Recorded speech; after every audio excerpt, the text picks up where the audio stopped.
Hey all, so most of this is HL content, but there's a small amount SL will also need to know. We're looking at C2.2, which is synaptic transmission, and we're looking at how can neurons interact with other cells, including other neurons and, for example, muscles. So we're looking at pages 436 to 444, and we're thinking about interaction and interdependence. So this is the content that's really important for SL as well as HL. And this is synaptic transmission. So you need to be able to explain what's going on here. This is the axon terminal from one neuron, and it's sending a signal to the next cell. And so there's a whole bunch of stuff going on that we need to know about and be able to describe and discuss. And so a synapse is the space between the dendrites of one neuron. So that's this postsynaptic cell. So actually, it would probably be better to say postsynaptic cell as opposed to dendrites of one neuron, and the terminal buds of another. So this is the presynaptic neuron. And then what's going on is this cell is going to send signals from the presynaptic neuron to the postsynaptic neuron. So for example, signals could be sent between sensory cells and neurons. They could be sent between different neurons. It could be between neurons and muscles or neurons and glands. And so what's going on here is that an action potential reaches the terminal bud, and it signals calcium channels to open. And so the calcium rushes into the end of the presynaptic cell, and that is going to trigger synaptic vesicles, which contain neurotransmitters, to bind onto the membrane at this docking protein. And then those vesicles are going to release their neurotransmitters into the synapse or the synaptic cleft via exocytosis. And then those neurotransmitters are going to move across the synapse and bind onto protein receptors that will then trigger the next signal. So acetylcholine, this is SL content as well, but only this part here. So acetylcholine is a neurotransmitter that's important for organ function, REM sleep, learning, neuroplasticity, arousal, muscle contraction. So like literally basically everything. And it's going to bind to receptors that can change their structure so that sodium can then enter. So the sodium channels open and go into the postsynaptic neuron, triggering another action potential. And if we were talking about muscles and HL students, you're going to look at muscles in more detail, but this could also trigger calcium to enter into from the sarcoplasmic reticulum to the muscle tissues that would then allow for muscle contractions to occur. So acetylcholine is formed in the neuron by joining choline from your diet to an acetyl group, and these are placed in vesicles, which we just saw in the previous slide, for transmission. And then once it's in the synapse, it's broken down by an enzyme called acetylcholinesterase to choline and acetate, and then the choline is reabsorbed into the cell to make more acetylcholine. So SL students, you can stop watching at this point. That's all you needed to know. HL students, we need to know a little bit more about a few different things. So in the case of acetylcholine, certain pesticides, like a nicotine-like substance called neonicotinoids, are interfering with the acetylcholine receptors of insects. And so they bind onto the receptors of these insects, and acetylcholinesterase in their bodies cannot break it down. They can't break down neonicotinoids. And so what ends up happening is they are just having an acetylcholine signal over and over and over and over and over, and it leads to paralysis and death of those insects, which is great at killing insects, but then problematic if the insects that you're killing are, for example, pollinators. And there is some controversy over this. And even though neonicotinoids are used in many different areas of the world, the EU, I believe, has banned them. Okay, moving on.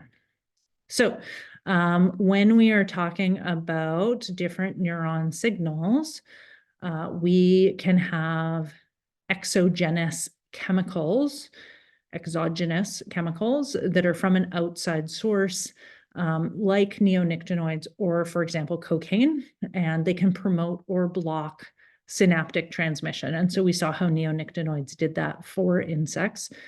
Cocaine binds to dopamine reuptake pumps. And so in your presynaptic neuron, there's going to be some pumps that pull dopamine back into the cell. It doesn't get broken down in the synapse. It gets pulled back into the presynaptic neuron. But dopamine is not able to be taken back up to the presynaptic neuron when you've taken cocaine. And so what that ends up doing is causing your postsynaptic neuron to be continuously excited by dopamine. So you're just getting a dopamine signal over and over and over and over again, which is why cocaine is highly, highly addictive. And then in the case of pain, what's happening there is a sensory neuron or cell, like this one here on the left-hand side, has opened its channels and it's sending a signal. And that signal is going to an interneuron, which is then relaying that to your brain, to the cerebral cortex, which is transmitting it to your prefrontal cortex to signal to effectors. And effectors are cells that carry out a response. And so if we are having a pain sensory situation, it gets sent to the prefrontal cortex so you can analyze why are you feeling pain and then take action against that. This is not the same as a reflex arc, which we will look at in a different video, but that's where the signal just makes it to your spinal column and then there's an automatic reaction. So if you touch something hot, you're going to pull your hand back without consciously thinking, oh darn, that's hot, I need to pull my hand back. Okay. So also some chemicals, neurotransmitters, can be inhibitors. And so this would make it more difficult for the neuron to achieve a threshold potential. And so GABA is an inhibitor. And what happens there is chlorine enters the neuron, and that's going to cause it to be hyperpolarized so that it's much more negatively charged compared to the outside juice than normal. And so that means it's going to be much harder to get it to signal. Alcohol stimulates GABA receptors. And so this is why alcohol is called a depressant and why you would have slower reaction times when you've been drinking alcohol. Whereas acetylcholine is an excitatory neurotransmitter, so it is going to activate the signaling in your neurons. So then lastly, we need to think about summation. And so in order for an action potential to be reached, we need to overcome a specific threshold potential. And so many presynaptic neurons can form a synapse with many different types of presynaptic neurons can attach or form a synapse with postsynaptic neurons. So what that means is you have lots of presynaptic neurons signaling, and some of them might be sending positively excitatory signals, and some might be sending inhibitory signals. And so summation is the total possible potential from all the signals sent. And so if you have an excitatory and an inhibitory, they might cancel each other out, and then no signal gets transmitted along that neuron. But two excitatories could add together and trigger an action potential. And so in this case here, you can see two excitatories have triggered an action potential. And so we have the two excitatory and one inhibitory, but it's overcome the threshold potential of -50 millivolts. And so then an action potential is achieved. So to summarize, in order for neurons to transmit signals to the next neuron, a threshold potential must be reached.